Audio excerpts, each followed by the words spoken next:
Olá, pessoal. Vamos dar então continuidade ao nosso estudo sobre a paideia, a educação integral grega, mas agora vamos dar uma ênfase no que diz respeito à educação dos filósofos.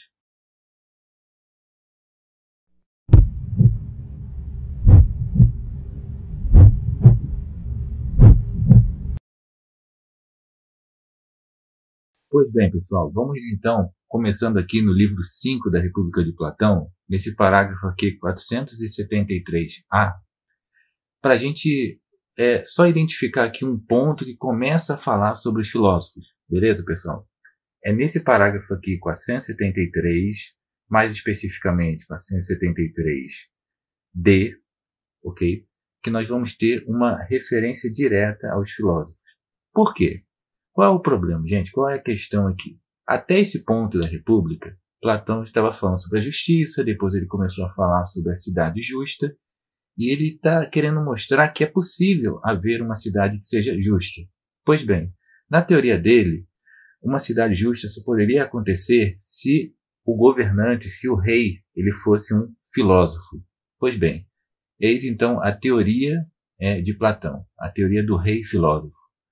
E aqui no ponto aqui que eu risquei, né, que eu marquei aqui ao meu lado, se identifica exatamente essa referência, né?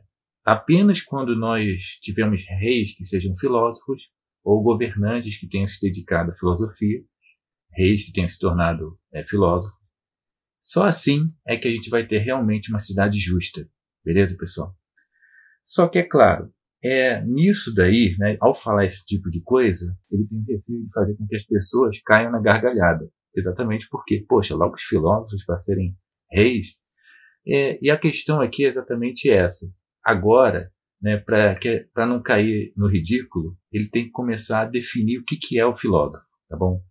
É a partir desse momento que ele vai começar a definir o que é filósofo. Antes ele não tinha falado muito sobre o que é filosofia, o que é filosofar, mas a partir daqui ele vai começar a fazer essa definição. Então é importante já fazer essa referência, tá bom, pessoal? Então no livro 5, 473d, nós temos lá a primeira referência ao filósofo, e a primeira referência logo dizendo que ele deveria ser o rei. Olha só a situação, né? Logo, então, na sequência do livro 5, tá? Na sequência aqui do livro 5 em diante, ele vai estar definindo o que é o rei, o que é o filósofo, como que deve ser, né? A natureza que compete a ser um filósofo, governar a cidade, ok? Compete àqueles que têm uma natureza filosófica realmente serem os reis, enquanto aqueles que não têm, né, uma aptidão natural para ser para a filosofia, que eles obedeçam, né, aos reis. Pois bem, eis aqui então toda uma exposição, né, do livro 5, daquele ponto do livro 5 em diante, só para definir, para descrever o que é o filósofo. Nessas descrições, Platão vai fazer várias análises ali epistemológicas sobre teoria do conhecimento, e ele vai chegar à conclusão do seguinte, que o filósofo é aquele que ama o saber, né, voltado para as coisas em si, enquanto haveriam outros ali, que seriam os filodoxos, que seriam os amantes da opinião, ok? Amantes de opinião, amantes de espetáculo, de coisas bonitas e tal, que são boas para se ver, para se ouvir e tal, mas nunca esses filodoxos vão se preocupar com a beleza em si mesmo, né? Só com coisas belas, as coisas belas ao redor, aquelas coisas que podem ver e tocar, ok? Esses são os filodoxos, aqueles que gostam só do que é sensível. Os filósofos, por outro lado, vão se voltar para aquilo que é intelectual, ok? Para as coisas em si. Vamos falar aqui para definir as ideias, né? Ele lida diretamente com as ideias. O que é a beleza em si mesmo? Como que a gente pode definir a beleza? Okay? É nesse trecho aqui, que eu marquei em amarelo logo do meu lado, né, você pode ver justamente a referência à questão da beleza em si, né, de somente aqueles que se dedicam à beleza em si é que são realmente filósofos. Aqueles que se dedicam a coisas belas não são filósofos. Eis aqui a referência, né, aqui logo do meu lado, você pode ver a referência, né, dos amigos da opinião e os amigos da sabedoria, né? Ele separa, então, quem são os amigos da sabedoria e os amigos da opinião. No original, de Amigos da Opinião, fica escrito filodoxo, ok? É uma expressão assim bem interessante, né? Que se opondo, então, ali o Platão está opondo, então, filodoxo ao filósofo, ok? Vejam a constituição das palavras, do termo das palavras. Porque doxo significa opinião, o doxa significa opinião, e filo significa amor, né? Amigo. Então você tem lá amigo da opinião e filosofia, né? Amigo do saber. Beleza? Pois bem, aqui a gente encerra o livro 5. No livro 6, nós vamos ter ali algumas referências, algumas qualificações de como que o filósofo é, algumas caracterizações mesmo, né? Por ele ser amigo do saber, ele acaba tendo a ser um homem mais virtuoso, mais qualificado, né? E tal, mais temperante, ok? Mais justo. Essa seria a teoria de Platão. Ele segue aqui fazendo algumas descrições sobre a natureza dos filósofos e tal, né? Fazendo justamente o que eu acabei de dizer, falando sobre as características dele ser virtuoso e tudo mais. Eis aqui um ponto interessante, né? Que fala aqui no ponto vermelho, nesse 487A, nós temos ali: ora, não seria as pessoas assim aperfeiçoadas pela educação e pela idade? E só a essas que gostarias de entregar a cidade? Veja só, interessante aqui, gente. São pessoas que são aperfeiçoadas pela educação. Então, como que a pessoa vai receber, digamos assim, vai se desenvolver para se tornar um filósofo? É através da educação, ok? E se ele não tiver os meios necessários para desenvolver a sua aptidão natural, quer dizer, o filósofo ele nasce com uma aptidão natural, ok? Essa é uma teoria platônica. A pessoa nasce com uma certa aptidão natural para ser filósofo. Mas a educação vai aperfeiçoando essa aptidão natural. Mas veja o papel da educação, né, na formação do filósofo, antes de mais. Aquele filósofo que a gente gostaria de entregar à cidade. Então, seguindo aqui, você observa o seguinte, né? Você observa que Adimanto simplesmente interrompe Sócrates do nada ali, né? Para questionar, mas espera aí, esses filósofos não são tão nobres assim, não são tão virtuosos assim. Veja, aqui eu marquei aqui embaixo, logo de cara, ó. Na maior parte dos casos se tornam bastante excêntricos, para não dizer perversos, uns inúteis para a cidade. Mas qual é a grande questão, gente? Por que isso acontece? Ele vai citar uma metáfora aqui para ajudar a esclarecer esse ponto. Por que os filósofos seriam inúteis? Pois bem, ele vai citar uma metáfora aqui em relação ao navio, né? Porque o navio possui lá o capitão e os marinheiros, né? Pode acontecer o seguinte, de que os marinheiros, eles simplesmente comecem a querer o posto de capitão porque, sei lá, é um posto muito respeitoso, tem muitas regalias, muitas honras e tal. Aí o cara quer ser o capitão. Só que a verdade é que ele não tem nenhuma aptidão para isso. Ele não estudou para nada daquilo ali, ele não se preparou para ser capitão. Mas ele quer ser capitão porque, tipo assim, ele se acha no direito, né? E muitas das vezes ele acaba dizendo que não existe esse conhecimento verdadeiro de como se navega, nem nada disso. Qualquer um pode ser capitão, não sei o quê.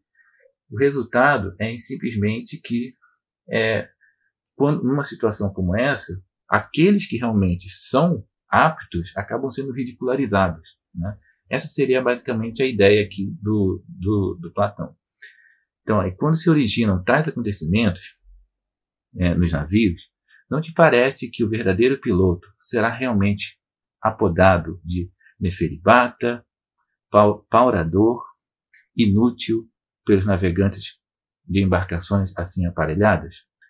Veja só, né? Que aquele verdadeiro piloto, aquele cara que tinha uma aptidão natural, aquele cara que se preparou, muitas das vezes ele vai ser realmente tratado como inútil nessa situação.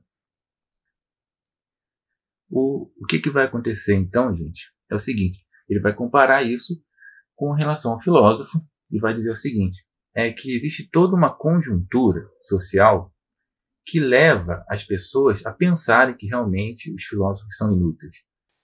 Observa-se então que todos esses detratores dos filósofos e tal são pessoas que estão ridicularizando o próprio saber, ridicularizando o próprio conhecimento, né? Assim como os marinheiros lá falavam, olha só, não tem conhecimento de como navegar direito, não importa, qualquer um pode navegar. Pois bem, qualquer um pode ser capitão. Então, do mesmo jeito, não existe um conhecimento de como governar, como se fazer o melhor governo. Não, qualquer um pode ser governador, não sei o quê, qualquer um pode ser rei. O resultado é que realmente você acaba ridicularizando aquelas pessoas que sabem, né? Você fica ridicularizando aqueles que têm conhecimento próprio para ser um governador ou para ser um rei, propriamente falando. O resultado, então, é que você ridiculariza os filósofos. Eles são inúteis, porque nem se acha que é possível ter um conhecimento tal para governar uma determinada cidade. Isso que acaba acontecendo. Então você tem lá uma série de difamações, de calúnias contra os filósofos, né, na verdade, por causa de uma conjuntura que o prejudica. O meio, né, onde ele vive acaba por prejudicá-lo. Ok? Então, seguindo aqui, gente, você observa o seguinte, na 491, 491E, nós temos aqui uma conclusão interessante de tudo isso. Veja todo o papel da educação nessa situação toda. Olha lá. Logo, o Adimanto, né, que é a fala de Sócrates, falando para Adimanto, né, já que foi Adimanto que questionou o Sócrates lá, que os filósofos são inúteis, que não sei o quê. Pois bem, agora o Sócrates está respondendo, né, está concluindo essa discussão, dizendo: logo, ó Adimanto, diremos que as almas mais bem dotadas, se lhes deparar uma educação má, se tornam extremamente perversas? Ou julgas que os grandes crimes e a maldade imoderada têm a sua origem numa natureza medíocre e não numa natureza estuante, pervertida pela educação, e que uma natureza débil nunca será causa de grandes bens nem de grandes males? Não, é antes assim como diz. Seguindo aqui, ele vai ter, por conseguinte, essa natureza filosófica que postulamos, se julgo eu, se lhe deparar o gênero de ensino que lhe convém, é forçoso que, desenvolvendo-se, atinja toda a espécie de virtudes, se, porém, for semeada e plantada num terreno inconveniente, e aí for criada, cairá no extremo oposto, a menos que se dê o caso de um Deus qualquer vir em seu socorro. Esse é um ponto aqui, então, que você observa. É a educação que é o ponto que vai diferenciar se alguém vai se tornar perverso ou não, né? Veja o papel da educação na construção, na formação do filósofo, antes de mais nada, naquele que deveria ser o governador, naquele que deveria ser o rei. Então ele segue aqui fazendo umas reflexões sobre como seria essa educação, digamos assim, que corrompe e tal, o ser humano. E ele acaba chegando a um ponto aqui de falar da educação dos sofistas, né? Veja aqui do meu lado exatamente isso. Aquela que esses educadores e sofistas lhe impõem pela ação, quando não convence pela palavra, né? Aquela educação, digamos assim, que esses educadores e sofistas lhe impõem pela ação, quando não convence pela palavra. Como assim impõe pela ação? Seguindo ali. Ou não sabes que castigas com a atimia? O que é atimia? Gente, atimia é simplesmente a perda dos direitos, né? Seria mais ou menos essa a ideia, né? Perda da honra pública, alguma coisa nesse sentido. Castigam com isso, com multas e até com a morte, aquele que não se deixou convencer. Então, assim, existem educadores, professores ali, que simplesmente punem, né? Veja aí como Platão demonstra assim, ser contrário a castigos durante a prática educativa, né? Alguns simplesmente, quando não conseguem, né, alguns professores, quando não conseguem simplesmente ensinar pela palavra, eles simplesmente começam a apelar para determinadas ações, que são ações de castigar o aluno. Ao atribuir aos sofistas essa prática, ele demonstra que é totalmente contrário, né, a esse tipo de coisa, né, a esse tipo de prática na educação. Eles ensinam as doutrinas da maioria e chamam isso de ciência, né? Veja que o conteúdo que esses sofistas ensinam, que é um discurso então sobre sofistas e tal, sobre a questão da pluralidade, né, com a questão de não tem como povão saber de do que é o certo e o que é o errado, as coisas liberais em si. Né? É impossível que a multidão seja filósofo, ok? Aí ele chega à conclusão: será, portanto, possível que um homem, nessas condições, se dedique à filosofia? De modo nenhum. Desde então, prosseguiu, que não errávamos quando dizíamos que as próprias componentes da natureza filosófica, quando surgem num ambiente perverso, são culpadas, em certa maneira, de ela decair do seu posto, assim como os chamados bens, a riqueza e todo o equipamento congênito. Né? Tudo isso daí pode atrapalhar, né? Os bens, a riqueza, o equipamento congênito, ele pode atrapalhar aquilo que já é da natureza filosófica.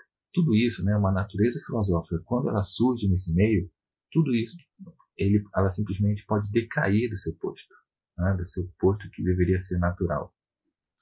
Então aqui ele aparentemente resolve todas as calúnias que dizem respeito lá aos filósofos e está tudo certo, porque a princípio essa é a razão que faz com que as pessoas detestem os filósofos e que os próprios filósofos acabem se degenerando na sua natureza deveria ser correta.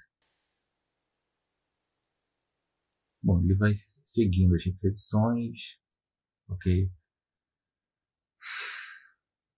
Veja que aqui ele comenta que os filósofos podem ser filósofos por natureza, governadores filósofos por natureza, mas eles podem se corromper. A corrupção justamente através dessa educação má. Os professores têm que estar sempre atentos a observar as aptidões naturais de cada um. É interessante que nesse ponto que você há uma referência a exercícios físicos, né? A educação com o corpo sempre continua constantemente. Isso é para você observar que a educação grega é uma educação integral mesmo, que não é só sobre aprender conteúdos, conceitos, mas antes de mais nada o que?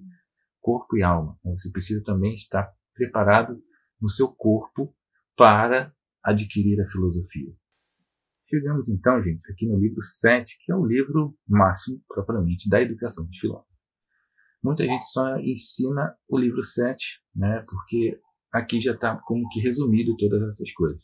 Mas eu achei melhor dar uma passadinha anterior, né, citar um pouquinho alguns pontos anteriores, como preparação para a gente poder entrar aqui diretamente no tema propriamente dito da educação dos filósofos.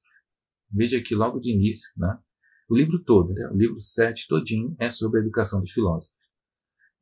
Eu vou, obviamente, tentar dar um enfoque em alguns trechos para a gente poder entender melhor essa questão. Logo no início, né, você vê ali a referência à educação ou à falta de educação. Né? O que ele vai propor aqui?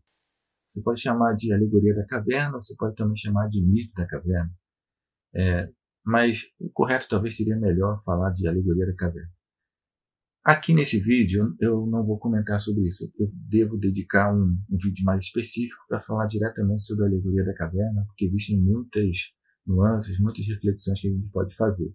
Mas já fica aqui como uma referência para vocês, nesse 514A, né? Já começa logo aqui, tá? Logo nesse parágrafo 514A, eu começo a descrição da alegoria da caverna, no livro 7, Platão. Veja que a alegoria da caverna, então, é uma historinha, né? De que alguns prisioneiros estavam presos dentro de uma caverna, e um deles simplesmente sai e consegue ver o mundo pela primeira vez. Estou falando aqui de uma maneira muito resumida. E depois ele volta para tentar ajudar os colegas que estavam presos lá. Esse processo todo aí da alegoria da caverna é simplesmente um processo assim, que tem muitos detalhes, falando da sombra nas paredes e tal. O ser humano, no início na prisão lá, ele simplesmente conhecia, aquele prisioneiro, simplesmente conhecia as sombras, depois ele vai para o mundo fora da caverna e começa a conhecer as cores, todos os objetos tais como eles são. Pois bem, essa saída da caverna seria um processo da educação, okay? Que acontece através da educação. E é aqui, né, depois da alegoria da caverna, que você vai ter toda uma série de descrições de como que acontece então essa saída da caverna. Nesse nosso vídeo aqui, nós vamos dar um enfoque principalmente na parte prática do que deve ser feito. Aqui, 518C, talvez seja a definição do que é uma educação, né? O que é educar alguém. Veja aqui comigo. É muito interessante a maneira como Platão entende a educação. Vamos lá, vamos ler a fala de Sócrates ali. Temos então, continuei eu, de pensar o seguinte sobre essa matéria: se é verdade o que dissemos. A educação não é o que alguns apregoam que ela é. Dizem eles que introduzem a ciência numa alma em que ela não existe, como se introduzissem a vista em olhos cegos. Para entendermos essa comparação, a gente pode considerar o seguinte. Pense o seguinte. Assim como um aluno tem uma certa aptidão, obviamente, para ver, a gente vai simplesmente introduzir a vista nessa pessoa? Não, a pessoa já tem aptidão para ver. A vista já é um resultado da sua própria aptidão natural. A gente não introduz a vista na pessoa. A vista já estava ali. O máximo que o professor pode fazer, digamos assim, é apontar com o dedo, né? Tipo assim, orientar, dizer, é aqui, é ali. Né? Você pode fazer uma orientação nesse sentido. Você pode indicar que você tem que olhar para esse ponto e não para aquele. É uma questão de indicação. Né? O professor se torna como que um orientador ali na coisa toda. Mas quem vê é o aluno. Okay? Da mesma maneira, essa é a comparação que vai ser colocada aqui, seguindo ali no texto. A presente discussão indica a existência dessa faculdade na alma e de um órgão, né, de um instrumento, pelo qual aprende, como um olho que não fosse possível voltar das trevas para a luz, senão juntamente com todo o corpo. Do mesmo modo que esse órgão deve ser desviado juntamente com a alma toda das coisas que se alteram, até ser capaz de suportar a contemplação do ser e da parte mais brilhante do ser. A isso chamamos o bem, ou não. Chamamos. A educação seria, por conseguinte, a arte desse desejo, a maneira mais fácil e mais eficaz de fazer dar a volta a esse órgão. Não a de o fazer obter a visão, pois já tem, mas uma vez que ele não está na posição correta e não olha para onde deve, dar-lhes os meios para isso. Pois bem, vamos só fazer uma breve consideração aqui. Na alegoria da caverna, né, você tem lá a história de que os prisioneiros estavam olhando para uma parede onde havia sombras. Pois bem, eles nasceram vendo aquelas sombras. Numa determinada situação, o prisioneiro que estava ali com a cabeça virada para a parede, ele tem que converter a sua cabeça. Né? Eis aí a palavra de dar a volta, né? Que ali aparece fazer dar a volta. Ele dá a volta na sua cabeça, né? Ele redireciona a sua cabeça para um outro local, tá? Que não é aquela parede. Aí ele começa a redirecionar, sei lá, ele começa a olhar para as outras pessoas ao redor ali dele. Então ele vai, aos poucos, ascendendo, subindo. Ele começa a olhar para a entrada da caverna. Então mas para isso ele teve que fazer o quê? Um processo de mudar a sua cabeça, né? Converter, dar a volta. Aí vem essa palavra aí que não é tão fácil, né? O processo de educar, antes de mais nada, é um processo então de dar a volta. Obviamente, muitas religiões vão usar depois o termo converter, né? Para se converter a uma religião, por exemplo. Mas aqui Platão está propondo uma ideia de dar a volta, de converter, né? No sentido de educar mesmo, de ser formado, ok? Você observa que no pensamento platônico há uma preocupação de direcionar as pessoas para aquilo que é o importante, para aquilo que é o fundamental, e não simplesmente inculcar certas ideias dentro da cabeça. A faculdade de ver, a faculdade de entender, todo mundo tem. A questão está se dedicando a quê? Está se voltando para quê? A coisas que realmente são verdadeiras perdas de tempo, são meras projeções falsas, que não descrevem as coisas tais como elas são. O que a gente deve fazer? A gente deve parar de ficar olhando para essas coisas que são meras projeções e passar a olhar para as coisas em si mesmas, tais como elas são, beleza? O processo, então, de educação, antes de mais nada, é um processo de direcionamento, de orientação, ao invés de um processo de acumulação de saberes, pura e simplesmente, ok? Pois bem, nós temos aqui, então, no 521C, a maneira como isso vai acontecer. Nós temos aqui a maneira como isso vai acontecer. Vamos lá. Queres, então, examinar já de que maneira se formarão homens dessa qualidade e como é que uma pessoa os fará ascender até a luz, tal como aqueles que se diz que saíram do Hades para se levarem até os deuses? Aí, como não hei de querer, né? Qual será, então, Glaucon, a ciência que arrasta a alma do mutável para o que é essencial? Pois bem, aqui ele vai começar a determinar como que deve ser essa educação, né? Com base em quê? Principalmente em alguma ciência, né? Alguma ciência vai ter que ser a base assim, para ir se direcionando aos poucos a pessoa, para que ela saia desse mundo de sensações, de meras aparências, para alcançar esse mundo das ideias, que é o mundo das essências, da coisa que é essencial propriamente dito. Veja bem, é sair desse mundo do mutável, das aparências, para o mundo essencial. Para isso, a gente vai ter que ir galgando ali alguns degrauzinhos, ok? Passando por certos degrauzinhos. A gente vai precisar de algumas ciências que auxiliam nesse processo, beleza? De direcionamento que envolve mais o inteligível, o mais inteligível possível. Pois bem, ele vai identificar algumas ciências que seriam importantes para isso.